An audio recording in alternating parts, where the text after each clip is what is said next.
Hello students, आज हम number system की फिफ्थ एक्सरसाइज 1.5 को सॉल्व करेंगे। फर्स्ट क्वेश्चन में हमें क्लासिफाई करना है रैशनल एंड इरेशनल नंबर्स को। ठीक है, तो आते हैं फर्स्ट क्वेश्चन पर। 2 - √5। तो इरेशनल नंबर में अगर हम कोई भी नंबर ऐड या सब्ट्रैक्ट करते हैं तो भी वो इरेशनल ही रहता है। ठीक है, जब तक ये ना हटे, रूट के अंदर की जो वैल्यू है वो ना हट जाए रूट के साथ में, तब तक वो इरेशनल ही रहेगा। ठीक है, तो ये क्या होगा? इरेशनल। नेक्स्ट क्वेश्चन है 3 + √23 - √23। ठीक है, ब्रैकेट को हम रिमूव करेंगे। 3 + √23 - √23, तो 23 कैंसिल हो जाएगा, यहाँ बच जाएगा 3। ठीक है, तो हम जानते हैं 3 रैशनल नंबर है क्योंकि इस पर रूट नहीं है। ठीक है, तो हम इसे रैशनल नंबर कहेंगे। नेक्स्ट थर्ड पार्ट, जिसमें है 2√7 अपॉन में 7√7।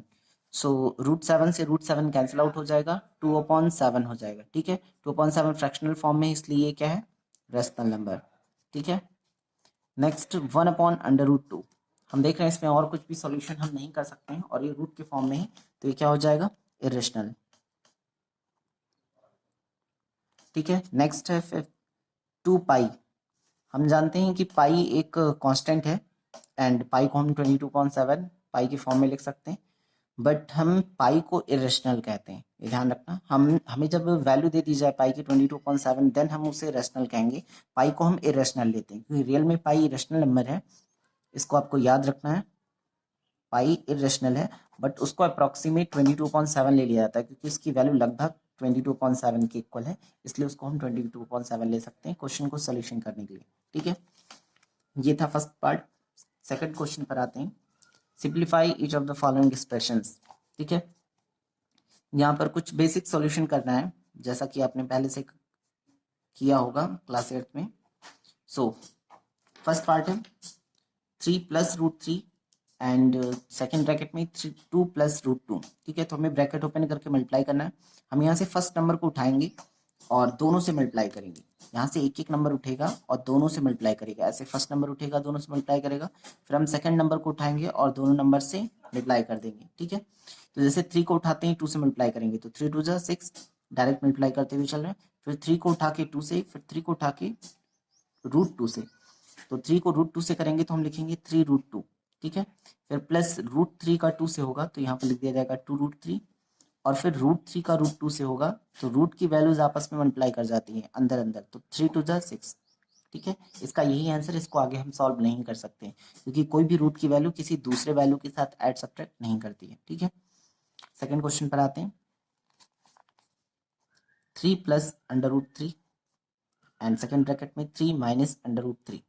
ठीक है, तो यहाँ पर एक फॉर्मूला हमें दिख रहा है, a + b एक ब्रैकेट में हो और a - b एक ब्रैकेट में हो, तो इसका फॉर्मूला होता है a² - b²। ठीक है, एक आइडेंटिटी है जिसका हमें बहुत ज़्यादा यूज करना है।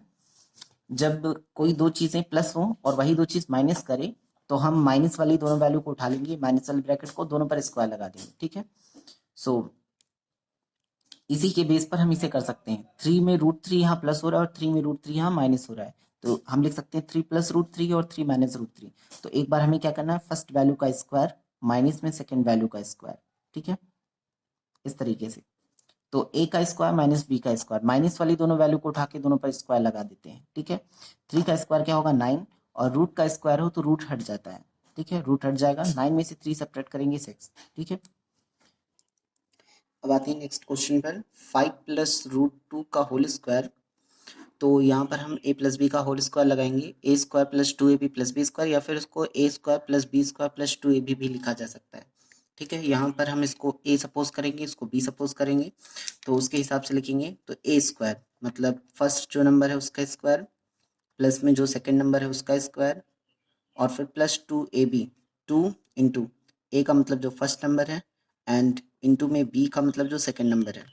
ठीक है, तो रूट का स्क्वायर होता है तो रूट हट जाता है, यहाँ 5 बचेगा, यहाँ रूट का स्क्वायर होगा, रूट हट जाएगा, केवल 2 बचेगा, और प्लस यहाँ पर 2, और रूट के अंदर अंदर की वैल्यूज आपस में मल्टीप्लाई कर जाएंगी, तो 5 का 2 से multiply, 5 × 2 = 10, √10।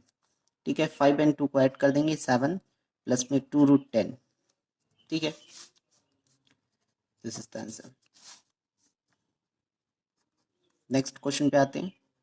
5 minus under root 2 and another bracket में √5 प्लस √2। तो यहाँ पर फॉर्मूला लगेगा वही जो हमने बताया, a plus B A minus B equal to A square minus B square. वही चीज़ यहाँ भी, एक ब्रैकेट में दो नंबर्स माइनस करें, वही दो नंबर्स अगले ब्रैकेट में प्लस करें, बीच में इनके मल्टीप्लाई है। तो इस सिचुएशन में हम क्या करेंगे, ए स्क्वायर माइनस बी स्क्वायर लिख देंगे। ठीक है, मतलब ये ए हो गया और ये बी हो गया। तो फर्स्ट ए का स्क्वायर माइनस में बी का स्क्वायर इक्वल टू, यहाँ भी स्क्वायर होगा रूट हट जाएगा, यहाँ भी स्क्वायर होगा रूट हट जाएगा, 5 में से 3 2 माइनस करेगा 3 आंसर आ जाएगा। ठीक है, नेक्स्ट क्वेश्चन में देखते हैं। इसमें कहा है कि पाई को हमने डिफाइन किया है एक रेशियो में c अपॉन डी के फॉर्म में, where c is circumference and d is diameter. Then हमें इस कंट्राडिक्शन को सॉल्व करना है कि पाई तो एक इरेशनल है, फिर हम पाई को c अपॉन डी के फॉर्म में कैसे लिख सकते हैं। ठीक है, तो हमने इस वाले क्वेश्चन में बताया था फर्स्ट के लास्ट पार्ट में कि पाई इरेशनल है। अगर पाई की वैल्यू को कहा जाए कि वो कैसा है, तो पाई की वैल्यू जो है 22.7 हम जो लेते हैं वो करेक्ट वैल्यू नहीं है, वो अप्रॉक्सीमेट वैल्यू है। रियल में पाई जो है वो एक इरेशनल नंबर है। ठीक है, तो पाई को रेशनल सपोज कर लिया गया है क्योंकि हम पाई को जब भी सॉल्व करेंगे क्वेश्चन में तो वो एक फ्रैक्शनल फॉर्म में लेना पड़ेगा, हमें एक वैल्यू लेनी पड़ेगी क्योंकि हम इरेशनल नंबर को रखकर क्वेश्चन में सॉल्यूशन नहीं कर सकते। तो इसलिए हम उसकी एग्जैक्ट वैल्यू फाइंड करने के लिए लगभग इसकी वैल्यू 22.7 के इक्वल होती है, इसलिए हम उसकी वैल्यू सपोज कर लेते हैं। ठीक है, तो इसमें कहा गया कि पाई एक इरेशनल है, तो फिर उसे हम c upon D circumference upon diameter के फॉर्म में कैसे लिख सकते हैं। सो इसको हमें बस एक आंसर लिखना है, सजेशन लिखना है बस अपना, जबकि रियल में क्या है कि पाई की वैल्यू इरेशनल है, उसे हम 22.7 के नियर बाई होता है, इसलिए हम 22.7 ले लेते हैं। ठीक है, so we can solve this contradiction by saying that circumference and diameter is a length measured by scale, thus it is rational। ठीक है, सो c upon D is also rational number, कि c और d जो है ये इसे हम scale से मेजर करते हैं, तो इसकी वैल्यू जो है लेंथ है ये, इसकी वैल्यू मेजर जो आएगी वो रैशनल नंबर होगी, और इसे भी हम स्केल से मेजर करते हैं तो ये भी रैशनल आएगा, क्योंकि इरेशनल नंबर को स्केल से हम मेजर नहीं कर सकते। सो सी एंड डी की वैल्यू को हम मेजर कर सकते हैं, इसलिए ये दोनों रैशनल नंबर है, और दो रैशनल नंबर का जो रेशियो होता है वो भी एक रैशनल मान लिया जाता है। ठीक है, सो ये पाई कंट्राडिक्टेड है या कह सकते हैं सजेस्टेड है, सपोज किया गया है कि ये रैशनल है। ठीक है, लेकिन ध्यान रहे जब पाई की वैल्यू 22.7 लिखेंगे तभी हम कह सकते हैं कि पाई रैशनल है। रियल में पाई को इरेशनल ही कहना है हमें हमेशा। ठीक है, पाई की वैल्यू 22.7 होती है वो अलग बात है, कोई पूछे पाई क्या है तो पाई इरेशनल नंबर है। ठीक है, और फिर भी कोई पूछे कि तो फिर इसे 22.7 क्यों लिख सकते हैं, तो क्योंकि हमने सपोज किया है इसकी वैल्यू नियर बाई 22.7 होती है, इसलिए हम 22.7 ले सकते हैं। नेक्स्ट क्वेश्चन पे, इसमें हमें एक डेसिमल नंबर को नंबर लाइन पर रिप्रेजेंट करना है। ठीक है, रूट में डेसिमल नंबर है, स्क्वायर रूट है डेसिमल नंबर का, उसे हमें रिप्रेजेंट करना है। सो सबसे पहले इसको सॉल्व करने की कुछ मेथड्स आपको ध्यान में रखने हैं। सबसे पहले जो वैल्यू हमें सपोज हमें दी गई है, जैसे हमें 9.3 दिया गया, गिव अप किया गया, तो हम 9.3 में 1 सेंटीमीटर प्लस कर लेंगे, हो जाएगा 10.3। हमें इस लाइन को खींचना है, 10.3 लाइन को खींचना है। ठीक है, तो हम 10.3 सेंटीमीटर की एक लाइन ड्रॉ कर देंगे।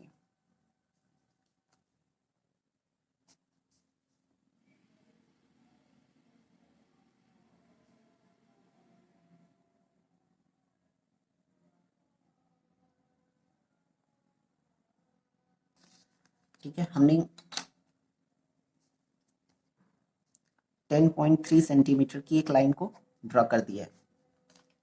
इसके बाद हमें इसमें 9.3 पर मार्कआउट भी करना है।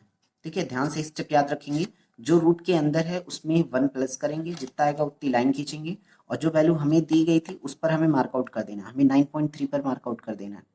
ठीक है, तो 9.3 पे हम मार्कआउट कर देंगे, ये हो गया। ठीक है, इसे हम पी पॉइंट सपोज कर सकते हैं। ठीक है, और इस पॉइंट को, बी पॉइंट को तो हमें ऐसे रखना है, और इसे थोड़ा सा आगे डॉटेड इंक्रीज कर देना है। ठीक है, आपको राइट में थोड़ा सा जगह रखना है ताकि आप उसे इंक्रीज कर सकें। इसके बाद हमें क्या करना है, इस लाइन का हमें परपेंडिकुलर बाइसेक्टर खींचना है। ठीक है, परपेंडिकुलर बाइसेक्टर खींचेंगे,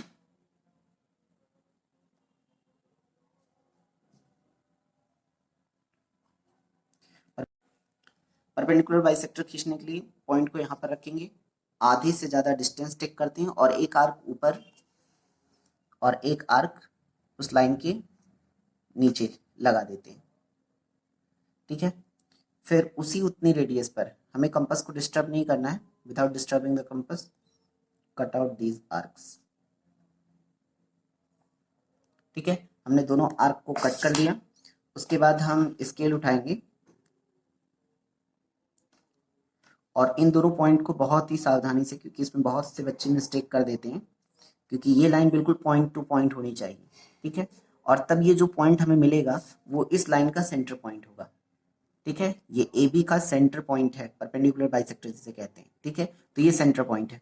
अब हमें क्या करना है, कंपास को इस पॉइंट पर सेट करना है, ठीक है, इस पॉइंट पर, और हमें ए तक मेजर करना है, ठीक है। हम ए पॉइंट तक मेजर करेंगे ये, ठीक है। और ए पॉइंट तक मेजर करने के बाद यहां से इसको हम ऐसे ड्रॉ कर देंगे और ये जाके बी पॉइंट पर मैच आउट कर जाएगा। ध्यान रहे ये बी पॉइंट तक मैच आउट होना चाहिए, ठीक है।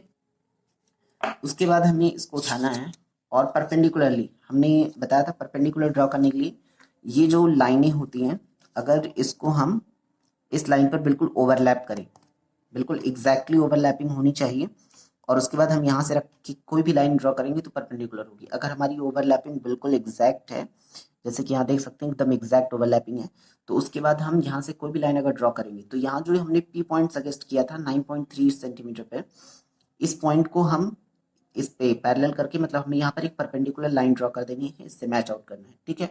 अब चाहे तो कंपास प्रोटेक्टर का यूज करके यहाँ पर परपेंडिकुलर लेकर ड्रॉ कर सकते हैं, हमें परपेंडिकुलरली एक लाइन ड्रॉ करनी है, ठीक है। ध्यान रखिए परपेंडिकुलर होना चाहिए, इस लाइन को यहाँ तक मैच आउट करना है, ठीक है। इसी के साथ में इस स्टेप को आप रिवाइज भी करते रहिए। एंड में हम कुछ क्वेश्चंस आपको दे देंगे जिसे आप खुद रिप्रेजेंट करेंगे। उसके बाद हम इस कंपास को यहाँ पर रखेंगे और इसको यहाँ पर हमें सेट करना है, इस पॉइंट पर, ठीक है। और उसके बाद हमें